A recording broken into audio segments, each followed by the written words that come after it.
મારા વાલા પ્રિયો, ઈસુ ખ્રિસ્ત તમારા પ્રત્યે પ્રેમ અને સ્નેહ રાખનાર એવા પ્રભુ છે. જો તે તમને પ્રેમ કરે છે તો શું તે તમારી કાળજી રાખશે નહીં? કાળજી રાખનાર પ્રભુ છે. એનો અર્થ એવું છે કે તે આપણે જે ખોરાક ખાઈએ છીએ, કપડાં પહેરીએ છીએ, આપણી બધી જરૂરિયાતો વિશે તે કાળજી રાખે છે.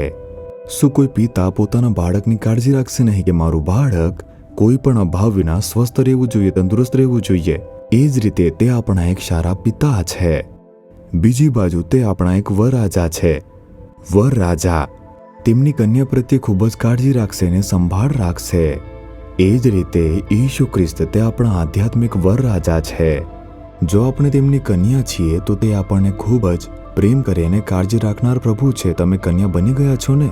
શું પોતાને સમર્પિત કરી દીધું છે? તમારા જીવનમાં ઈસુને પોતાનું બનાવ્યો છે. પ્રભુ, એક તરફ તમે મારા પિતા છો, બીજી બાજુ માતા છો, બીજી બાજુ મારા ભાઈ છો, બીજી બાજુ મારા મિત્ર છો, બીજી બાજુ એક સારા વરરાજા છો. જો તમે ઈસુ ખ્રિસ્તને આ રીતે ચાખવાનું શીખી જશો, તમે ખુશ થઈ શકો છો. જ્યારે તમે ઈસુને તમારા વરરાજા બનાવશો ત્યારે શું થશે? ગીતોનું ગીત 4 તેના 12મા વચનમાં, હે મારી પ્રિયા, મારી નવોઢા, તું તો પ્રતિબંધિત વાડી, અંગત વાટિકા અને ખાનગી છરા જેવી છે. આમ પ્રભુ કહે છે કે ખાનગી છરો અને પ્રતિબંધિત વાડી એટલે એવો બગીચો જે વાડથી સુરક્ષિત હોય. જો બગીચામાં સારા ફળ લાગેલા હોય તો પહેલા તો તેઓ તેને બચાવવા માટે વાડ બનાવશે, નહીંતર શું પસાર થનારાઓ તેને તોડશે નહીં, નુકસાન પહોંચાડશે ને? પ્રાણીઓ દ્વારા થતા નુકસાનથી રક્ષણ કરવા માટે, મનુષ્યો દ્વારા રક્ષણ કરવા માટે અને સુનિશ્ચિત કરવા માટે કે તે સુરક્ષિત છે તેના માટે એક ઝરણું છુપાવવામાં આવશે. અને એવી જ રીતે એવું લખેલું છે કે પ્રભુ આપણું રક્ષણ કરે છે, તે તમારું રક્ષણ કરશે. શું તે આટલા સારા પ્રભુ નથી? હે મારી પ્રિયા તેમ કહે છે. જ્યારે કોઈ પતિ કામ પર જાય છે ત્યારે તેની પત્ની ઘરે જ રહેવાની છે. તે કામ પર જાય છે, સાંજે પાછો આવી જશે. પતિ કેટલી કાળજીથી કહેશે કે દરવાજો બંધ કરી દેજો, કોઈ પણ આવે તો દરવાજો ખોલશો નહીં, કોઈને પણ પૂછ્યા વિના કે જોયા વિના તમે દરવાજો ખોલશો નહીં. તે આવું બધું કહેશે ને જશે.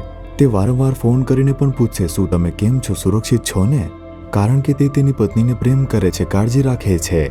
તેથી પતિ તે ખાતરી રાખે છે કે તેની પત્ની સુરક્ષિત છે. અને તેવી જ રીતે ઈસુ ખ્રિસ્ત જે આપણો વર છે, કારણ કે તે આપણને પોતાની કન્યા તરીકે પ્રેમ કરે છે. તે આપણને છુપાવે છે અને રક્ષણ આપે છે. તે વાડ બનાવીને રક્ષણ આપે છે. આપણા પ્રભુ કેટલા સારા અને અદ્ભુત છે. શું તમે તે જુઓ છો? માત્ર તમે જ નહીં, એવું કહેવાય છે પ્રભુ પરિવારનું પણ રક્ષણ કરશે.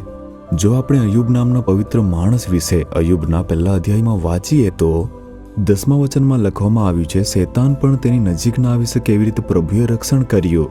શેતાન કહે છે, તમે તેની આસપાસ વાડ બનાવીને રક્ષણ આપી રહ્યા છો ને? તમે તેના બાળકોને, સંપત્તિને, પ્રાણીઓની આસપાસ વાડ બનાવી નાખી છે. હું તેને નુકસાન પહોંચાડી શકતો નથી એમ તે કહે છે. શેતાન પણ આપણને નુકસાન પહોંચાડી ન શકે તે વાડ બનાવીને એવી રીતે રક્ષણ કરે છે. તે તમારી કેટલી કાળજી રાખે છે જુઓ છો? તે પ્રેમ વિશે વિચારી જુઓ. તમે તેમની પ્રશંસા કર્યા વિના રહી શકતા નથી. તે કહે છે કે તમારા માથાના વાળ પણ મેં ગણી મૂકેલા છે. મેં તમારા વાળ પણ ગણ્યા છે, મારા બાળકો. તેથી તમે ડરશો નહીં એમ કહે છે. જોયું, રોજ સવારે જ્યારે આપણે વાળમાં કાસકો ફરાવીએ છીએ, કાસકામાં વાળ દેખાય છે ને, આપણે કેવળ તેને કચરામાં ફેંકીને આગળ વધીએ છીએ. પરંતુ પ્રભુ તેની ગણતરી પણ રાખે છે. આજે વાળના આટલા બધા તાંતણા તે ખરી ગયા છે. તેનો અર્થ શું છે? જો પ્રભુ આપણા વાળની કાળજી રાખે છે, જેના વિશે આપણે ખૂબ ઓછું વિચારીએ છીએ, તો તમારા તે ખોરાક વિશે, કપડાં વિશે અથવા નોકરી વિશે, જીવનના વિશે અથવા ભવિષ્યના વિશે તે કેટલી બધી કાળજી રાખે છે. આપણા પ્રભુ તે કેટલાક પ્રેમાળ અને રક્ષણાત્મક અને અદ્ભુત પ્રભુ છે. શું તમે તે જુઓ છો? તેથી પ્રભુ ઈસુ ખ્રિસ્ત આપણને તેમની કન્યા તરીકે પ્રેમ કરે છે. તે આપણી આસપાસ વાડ બનાવીને રક્ષણ આપે છે. કારણ કે આપણો એક દુશ્મન છે, તે એક દુષ્ટ છે. તે નુકસાન પહોંચાડવાનો ઈરાદો રાખે છે. શું આપણે કોઈ રીતે નુકસાન પહોંચાડીએ એ વિચારે છે? પ્રભુ તે જાણે છે. તેથી જ આ દુષ્ટ દુનિયાની અંદર, શૈતાનના કાર્યોથી ભરેલી આ દુનિયાની અંદર તે કાળજી રાખનાર એવા એક પ્રભુ છે. મારી કન્યાનું રક્ષણ કરવાનું છે.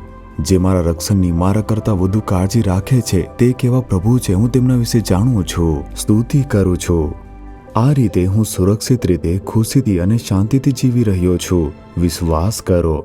હંમેશા રાત્રે અને સવારે કાળજી રાખનાર એવા એક પ્રભુ છે જે આપણને પ્રેમ કરે છે. ઈશુ, તમે મારા માટે ખૂબ કાળજી અને પ્રેમ રાખો છો. તેના વિશે વિચારી તો સ્તુતિ કર્યા વિના રહી શકતા નથી. તેમની પ્રશંસા કરતા રહો. તમે તેમની હાજરી અનુભવશો, રક્ષણ અનુભવશો. તમે ખુશ રહી શકો છો. હે પ્રભુ, હું તમારી સ્તુતિ કરું છું. તમે મારી સાથે છો અને તમે મારા વર છો. તમે મારું રક્ષણ કરી રહ્યા છો એમ કહો. તમે કેમ ડરી રહ્યા છો? જો પ્રભુ તમારી ચિંતા કરે છે તો શું કોઈ તમારા પર હાથ મૂકી શકે છે?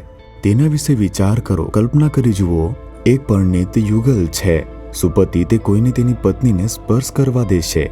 તું મારી પત્ની વિશે આવું કેમ બોલે છે? ખરાબ બોલશે તો તે ગુસ્સો કરશે. તું મારી પત્નીને કેવી રીતે સ્પર્શ કરી શકે છે? ગુસ્સે નહીં થશે કે? પ્રભુ પણ એવા જ છે. મારી કન્યા છે, મારા બાળકો છે, તું કેવી રીતે તેમને સ્પર્શ કરી શકે? તે શેતાને નજીક આવવા દેશે નહીં. આમાં વિશ્વાસ કરી જુઓ. જ્યારે વિશ્વાસ કરો છો, આશીર્વાદનો સ્વાદ ચાખી શકો છો. જો તમે ઈસુ ખ્રિસ્તમાં નથી તો આશીર્વાદ મળશે નહીં. શેતાન પ્રભુને પૂછશે, તમારો ને તેમની વચ્ચે શું સંબંધ છે? તમારો તેમની સાથે કોઈ સંબંધ જ નથી. તે તો પાપમાં છે. તે પોતાની મરજી મુજબ દુષ્ટતામાં જીવી રહ્યો છે. તે મારો છે, હું કંઈ પણ કરીશ. તો પ્રભુ કંઈ કરી શકશે નહીં. તમે તેમની કન્યા હોવી જોઈએ, નહીંતર તમે તેમનું બાળક હોવું જોઈએ, સમર્પિત રહેવું જોઈએ. તે સમયે તે તમારા માટે બોલી શકે છે અને તે સમયે તે શેતાનની વિરુદ્ધ લડી શકે છે. તેથી તમે પોતાને પરમેશ્વરને સમર્પિત કરીને જુઓ. બાઇબલ વાંચવું જોઈએ, પ્રાર્થના કરવું જોઈએ, તેમાં વિશ્વાસ રાખો અને પરમેશ્વરની સ્તુતિ કરો. તો પછી કોઈ તમને સ્પર્શી શકશે નહીં. દુષ્ટ શેતાન તમને સ્પર્શી શકશે નહીં. ઈસુ ખ્રિસ્ત હંમેશા તમને રક્ષણ આપતા રહેશે. શું પોતાને સમર્પિત કરશો? ઈસુ, હું તમને સમર્પિત કરો છો. હંમેશા તમે મારી સાથે રહો અને એક પિતા તરીકે, વર તરીકે મને માર્ગદર્શન આપો. હું તમારી સ્તુતિ કરું છું કારણ કે તમે મારી સાથે છો. તેમની સ્તુતિ કરીને જુઓ, બધી ચિંતા દૂર થશે, ભય દૂર થશે, પરિસ્થિતિ બદલાશે. શું તમે તેમની સ્તુતિ કરશો? હે પ્રભુ, તમે મને બચાવવા માટે છુપાવી રહ્યા છો. તમે મને ગુપ્ત ઝરણાની જેમ બંધ રાખ્યો છે. પ્રભુ, તમે મને એક બગીચા જેવો રાખ્યો છે જે વાડાથી બંધ છે, સુરક્ષિત છે. પિતા, સ્તુતિ થાવ. તમે મારી સાથે છો. તમે મારા વરરાજા છો. મારા માટે એટલું પૂરતું છે પ્રભુ. તે માટે તમારી સ્તુતિ થાવ, સ્તુતિ થાવ. ઈશુના નામમાં આમેન, આમેન.